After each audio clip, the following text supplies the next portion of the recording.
মনে হয় না আমার আর বলার দরকার আছে কি?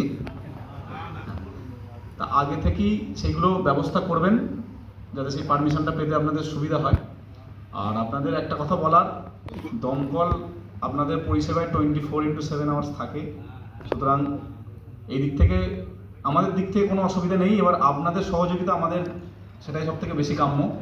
কোনো জায়গায় কোনো প্রবলেম হলে আপনারা যতটা সম্ভব তাড়াতাড়ি আমাদের কন্ট্রোলের যে নাম্বার, সেই নাম্বারে ফোন করবেন। 101-এ ফোন করলে প্রবলেম যেটা হয়, সেই ফোন নাম্বারটা যে কোনো জায়গায় লেগে যেতে পারে, সেখান থেকে হেডকোয়ার্টার যাবে, হেডকোয়ার্টার থেকে আমাদের এখানে আসবে। সেই ক্ষেত্রে আপনাদের মনে হতে পারে যে দমকল দেরি করছে, অ্যাকচুয়ালি দমকলের কোনো অভিপ্রায় নেই দেরি করার। কিছু কিছু ক্ষেত্রে এই প্রবলেমগুলো কিন্তু হয়, সেই জন্যই এই কথা বলা। আর দু চার কথা বলতে চাই, পূজা প্যান্ডেলে কিছু কিছু জিনিস আপনারা মেনটেন করবেন। যে ইলেকট্রিশিয়ান পুজো পুরো ইলেকট্রিকের ব্যাপারটা দেখবে, তাকে এই কথাটা একদম বলে দেবেন কোনো জায়গায় কোনো পাঞ্চিং তার যেন না থাকে। সেইখান থেকে কিন্তু ফায়ার হয়েছে, দুর্ঘটনা ঘটেছে। কাকিনাড়া আগের বছর খুব একটা বাজে দুর্ঘটনা ঘটেছিল, সেটা পুজোতে নয়, একটা ছোট অনুষ্ঠানে। সেইগুলো আগে থেকে